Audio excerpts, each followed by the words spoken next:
নমস্কার বন্ধুরা, কেমন আছো তোমরা সবাই? আশা করি সবাই খুবই ভালো আছো এবং সুস্থ আছো। আর আজকের ভিডিওটাও কিন্তু তোমাদের রিকোয়েস্টেড ভিডিও। তোমরা আমাকে কমেন্ট করেছিলে যে একটা তাঁতের শাড়ির উপরে আমরা তোমাদেরকে সিম্পল স্টাইল একটা শাড়ি ট্যাপিং শেয়ার করি। তো আজকের ভিডিওটা তোমাদের জন্য। তো প্রথমে দেখো বন্ধুরা, এখানে আমি একটা পেটিকোট পরে নিয়েছি। আর আজকে যে পেটিকোটটা আমি পরেছিলাম সেটা ছিল সেফ ওয়্যার। খুবই ভালো, ইজি টু ইউজ এবং সাথে ফ্লেক্সিবল। যারা একটু হেলদি আছো বা স্লিম আছো, কোনো অসুবিধা হবে না। এই পেটিকোটটা একবার পরে দেখো, আশা করি তোমাদের ভালো লাগবে, কারণ আমার নিজেরই খুবই ভালো লাগে। তো এখানে আমি তারপরে ডান সাইডে ট্যাগ করেছি, তারপরে বাঁ হাতের নিচে পেটিকোটের ভিতরে ট্যাগ করেছি।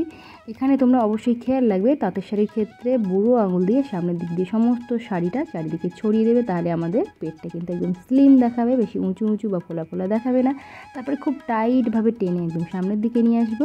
যেখানে প্রথমে তোমরা ট্যাগ করেছিল পেটিকোটের ভিতরে, সেখানেই কিন্তু কাপড়টাকে আবার একবার ফোল্ড করে, যেহেতু আমি প্রথমে ফোল্ড করেছিলাম সেই জন্য এখানেও কিন্তু আমি ফোল্ড করে পিছনের পেটিকোটের ভিতরে কিন্তু খুব ভালো করে এখানে ট্যাগ করে নেব, যাতে আমাদের কোমরটাও সাথে সাথে সুন্দর দেখায়। দেখতে পেলে একদম সুন্দরভাবে পিছন দিকটাও কিন্তু তোমরা ট্যাগ করে নেবে। আর তারপরে এখানে দেখতে পাচ্ছ যে আমি এবার মিডিল থেকে কুচিটা কিন্তু ধরবো। তার জন্য শাড়িটা ছোট ছোট করে ধরে নিচ্ছি। আর তোমরা চাইলে কিন্তু আগেও কুচি করতে পারো, একটা মেজারমেন্ট করে শাড়ি আঁচলের দিকে ছেড়ে রেখে সেখানে কুচি করতে পারো, কিন্তু আমি একদমই ডাইরেক্ট আঁচলে চলে গেলাম। আর তারপরে দেখো, আঁচলের মাথাটাকে ক্যাজুয়ালি ধরে পিছন দিক দিয়ে এক রাউন্ড কিন্তু সামনের দিকে ঘুরিয়ে আনবে। যখন ঘুরিয়ে আনছো, শাড়িটা একটু বেশি করেই সামনের দিকে নিয়ে চলে আসবে, যাতে তোমাদের পরবর্তীকালে আর অসুবিধা না হয়। এবার একটা জিনিস খুব ভালো করে দেখবে, যারা আঁচলটা রেডি করতে পারো না, খুব সহজ করে আজকে শাড়ি ট্যাপিংটা আমি তোমাদেরকে দেখাচ্ছি। দেখো, ঠিক তোমরা এখানে একটা আঁচলের মাথা ধরবে, যেটা তোমাদের ডান হাতে প্রথম ছিল, দেখতে পেলে?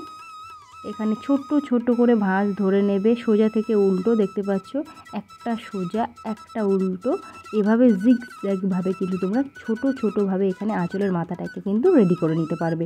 আর এভাবে রেডি করাটা কিন্তু খুবই সহজ। দেখো, যদি তোমাদের মনে হয় কোনো প্লেট একটু বড় হয়ে যাচ্ছে, তাহলে কিন্তু সেটাই আবারও ছোট করে নেবে।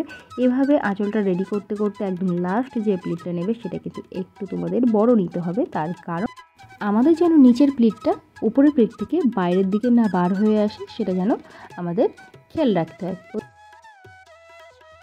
এটা লাস্ট নিলাম, দেখতে পাচ্ছ কতটা বড়, মানে তলারগুলো ছোট ছিল, আর লাস্ট যে প্লিটটা নিয়েছিলাম সেটা কিন্তু একটু বড়ই রেখেছি। এবার একটা সেফটি পিন দিয়ে এই সমস্ত আঁচলের মাথাটাকে প্রথমে সিকিওর করে নেবে, তারপরে আস্তে আস্তে একটু একটু করে হাতটা নিজের দিকে নামাতে থাকবে। তার কারণ অলরেডি একটু তোমরা ভাঁজ রেডি করে নিয়েছিলে, ওই জন্য এখানে কিন্তু ভাঁজগুলো অনেকটাই পড়ে থাকবে, শুধু তোমাদেরকে একটু জাস্ট দেখে দেখে ধরে নিতে হবে। আর আমার প্রিয় দর্শক বন্ধুরা, তোমরা একটা কমেন্ট সব থেকেই বেশি করছো, যেটা ছিল আমার টামিটাকে কভার করার জন্য যে টামি শেপারটা আমি পরি, ওটার নাম ছিল টামি শেপার। তোমরা যে কোনো অনলাইনে এখন মিশোতেও পেয়ে যাবে, খুব রিজনেবল প্রাইসের মধ্যে পেয়ে যাবে, এবং ওটা খুবই ভালো ইলাস্টিকের। তোমরা অনেকেই কমেন্ট করো, আমার প্রায় ভিডিওতেই বা বেশিরভাগ কমেন্টে আমি ওটাই শুনি, যদি তুমি পেটটাকে ঢাকার জন্য যেটা পরো ওটার নাম কি। মানে এখন না, আমি এটা দীর্ঘদিন ধরে শুনে আসছি এবং আমি তোমাদেরকে বারবার রিপ্লাই দিয়ে গেছি, তাও তোমরা কেন বুঝতে পারছো জানি না, যে কারণে আমাকে প্রত্যেকটা ভিডিওতেই মনে হচ্ছে এটার নাম আরেকবার করে রিপিট করে দিতে হবে তোমাদেরকে। ওটা হচ্ছে টামি শেপার বলে, যে কোনো অনলাইন শপে পেয়ে যাবে এবং অনেকটা রিজনেবল প্রাইসে এবং খুব ভালো, যেটা তোমরা ইউজ করতে পারবে। তো দেখতে পেলে, কথা বলতে বলতে আঁচলটা অলরেডি আমি রেডি করে নিয়েছি। হাতটা যতটা পিছনে যাচ্ছে দেখো, পিছন দিকে নিয়ে গিয়ে ব্লাউজের ভিতর থেকে এখানে কিন্তু তোমরা একটা সেফটি পিন দিয়ে সিকিওর করে নেবে। আঁচলটা যদি তোমরা একটু হাঁটুর নিচেতে রাখো, তাহলে সেক্ষেত্রে কী হয়, তোমাদের যারা একটু শর্ট হাইটের আছো তোমাদেরকে একটু টল দেখাতে কিন্তু সাহায্য করবে। আর এখানে দেখো, প্রথমেই একটা ভাঁজ আমি একদম নিচের কাপড়টাকে একটা ভাঁজ দিয়ে নিয়েছি। নেওয়ার পরে এখানে একটা সেফটি পিন দিয়ে কিন্তু আমি সিকিওর করে নেব। এই যে ভাঁজটা দিয়েছিলাম, এখানে ছোট্ট করে একটা ভাঁজ দিয়ে নেবে। এখানে যখন পিনটা করছো, তখন ওপরের প্লিটটা কিন্তু সরিয়ে দিয়ে তলার প্লিট থেকে কিন্তু সেফটি পিনটাকে তোমাদের বার করতে হবে। তাতে করে কি হবে, এখানে কিন্তু যে তুমি নাপ করেছো সেটা কিন্তু একদমই বোঝা যাবে না। আর তারপরে দেখো, এই কাপড়ের এটাকে নিয়ে আমি একদম পিছন দিকে চলে গিয়ে বাঁ হাত দিয়ে দেখো এটাকে ধরে খুব টাইটভাবে টেনে কিন্তু আমি বাঁ সাইডের দিকে নিয়ে আসবো। তার আগে এখানে একটু তোমরা ভাঁজ ঠিক করে নিতে পারো বা পরেও ঠিক করতে পারো। এখানে কিন্তু কোমরের এখানে টাইট করে নেবে। আর একটা জিনিস খেয়াল রাখবে, তোমরা এখানে যদি পেটটা যদি না দেখাতে চাও, তাহলে শাড়িটা আর একটু উঁচু করে নেবে। নেওয়ার পরে এখানে দেখো, বাঁ হাত দিয়ে ঠিক টাইটভাবে চেপে ধরে রেখে ডান হাত দিয়ে ছোট ছোট করে এখানে কিন্তু কয়েকটা ভাঁজ তোমরা তুলে নেবে। হার্ডলি 4টে কি 5টা নেবে, তার বেশি নেবে না। তার বেশি নিলে কিন্তু নিচের দিকে কাপড়টা উঁচু হয়ে যাবে, যেটা দেখতে একদমই ভালো লাগবে না পরে। তারপরে এখানে চাইলে তোমরা ভাঁজগুলো ঠিক করে দিতে পারো। বুড়ো আঙুলটাকে পেটিকোটের ভিতরে রেখে এখানে একটা আমি কিন্তু সেফটি পিন দিয়ে পিন আপ করে নিচ্ছি। তোমরা কিন্তু অবশ্যই এখানে যে সেফটি পিনটা পিন আপ করো সেটা একটু বড়, এবং চাইলে এক টুকরো কাগজের ভিতরে দিয়ে রাখতে পারো, তাহলে তোমাদের শাড়িটা ছিঁড়বে না। এবং জিগজ্যাগভাবে কিন্তু এখানে তোমরা পিন আপটা করে নিতে পারো। আর আগেই বললাম, যদি পেটটা তোমরা না দেখাতে চাও তাহলে ওই শাড়িটা কোমরের ওপর থেকে আরেকটু উঁচু করে নিতে পারো। আমি এখানে একটু জাস্ট নিচু করে নিলাম। তোমাদের যেমন সুবিধা হবে তোমরা কিন্তু ওখানে কাপড়টাকে একটু উঁচু করে নিতে পারো, ব্লাউজের সঙ্গে অ্যাটাচ করে নিতে পারো, তাহলে অসুবিধা হবে না। তারপর ঠিক দেখো, এখান থেকে আমি ডান হাত দিয়ে কুচিটা করব। অনেকেই আছো বাঁ হাত দিয়ে করতে পারো না, তারা ডান হাত দিয়ে করো। তো দেখো, এখানে ডান হাত দিয়ে করতে গেলে তোমরা কীভাবে করবে দেখে নিলে। প্রথম ভাঁজটা আমি যত বড় করেছি আঙুলগুলো ছড়িয়ে টামির উপরে ধরেছিলাম। তারপর এভাবেই প্রত্যেকটা ভাঁজ আমি ধরে নেব। আর কুচির ক্ষেত্রে একটা কথা সবসময় মাথায় রাখবে, লাস্ট প্লিটটা কিন্তু অবশ্যই বড় রাখতে হবে, না হলে কিন্তু নিচের দিকে যে কুচির মাথাগুলো থাকে প্রত্যেকটা মাথা কিন্তু ডাইরেকশন অন্যদিকে হয়ে যাবে, মানে মাথাগুলো কিন্তু অন্যদিকে ঘুরে যাবে, দেখতে একদমই ভালো লাগবে না। সেই কারণেই বলছি, লাস্ট প্লিটটা সবসময় তোমরা চেষ্টা করবে একটু বড় নেওয়ার, একটু মানে যথেষ্ট বড় নেওয়ার, যাতে করে আমাদের যে কটা প্লিট আগে করেছিলাম তার থেকে অনেকটা বড়। তারপর এখানে খুব ভালো করে প্রত্যেকটা মাথা সুন্দর করে তোমরা ধরে নেবে।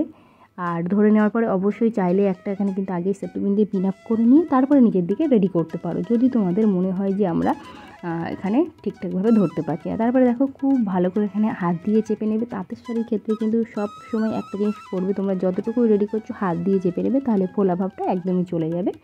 আর তারপরে দেখো, এখানে একটা শাড়ির পিন দিয়ে আমি এভাবে পিন আপ করে রাখছি, যাতে করে আমাদের কুচিটা সুন্দরভাবে সিকিউরভাবে থাকে। এবং এখানে এই শাড়ির পিনটা পিন আপ করার পর আমি নিচের দিকে একটু ঝুঁকে গিয়ে মিডিলে ভাঁজগুলোকে আরও একবার ধরবো, ধরে ঠিক ওপর থেকে মিডিল পর্যন্ত হাত দিয়ে একটু চেপে নেব। তার কারণ তোমরা যদি নিজেরাই পরো ঠিক এভাবেই পরবে, আর যদি কেউ হেল্প করে তাহলে কুচিটাকে হেল্প করে দিতে বলবে, এবং অবশ্যই হাত দিয়ে চেপে নেবে। এভাবে আমি যতটা সম্ভব হাত দিয়ে চেপে নিচ্ছি। চেপে নেওয়ার পর যতটুকু রেডি করেছো ওখান থেকে আবারও একটা ভাঁজ দিয়ে ঠিক নিচের দিকে গিয়ে নিচের দিকে যে মাথাগুলো আছে প্রত্যেকটা মাথা ধরবে, ধরে কিন্তু অবশ্যই তোমাদেরকে হাত দিয়ে চেপে নিতে হবে, তাহলে কি হয়, কুচির মাথাগুলো সুন্দরভাবে সেট হয়ে বসে থাকে আর দেখতে অনেকটাই তোমাদেরকে সুন্দর লাগবে। আমার প্রিয় দর্শক বন্ধুরা, আশা করি আমি তোমাদেরকে বোঝাতে পেরেছি, এবং যদি আজকের ভিডিওতেও কিছু না বুঝতে পারো অবশ্যই আবারও কমেন্ট করো, নেক্সট ভিডিওতে আরও ভালো করে বুঝিয়ে বলার চেষ্টা করব। পেটটাকে একটু ভিতরের দিকে দমটা নিয়ে একটু ডান সাইড চেপে কুচিটাকে কিন্তু তোমরা পেটিকোটের ভিতরে টাক করবে। তারপরে সাইডে যে এক্সট্রা কাপড় ছিল সেটাকে টাক করতে করতে একদম পিছনের দিকে নিয়ে গিয়ে ওখানেও টাক করে নেবে। আর দেখবে এক্ষেত্রে যেন শাড়িটা উঁচু না হয়ে যায়। তারপরে দেখো, এখানে কিন্তু ভাঁজগুলোকে আমি একদম পিছনের দিকেও ঠিক করে নিচ্ছি, তার কারণ অনেক সময় পিছনটাও কিন্তু আমাদের উঁচু হয়ে থাকে, দেখতে ভালো লাগে না।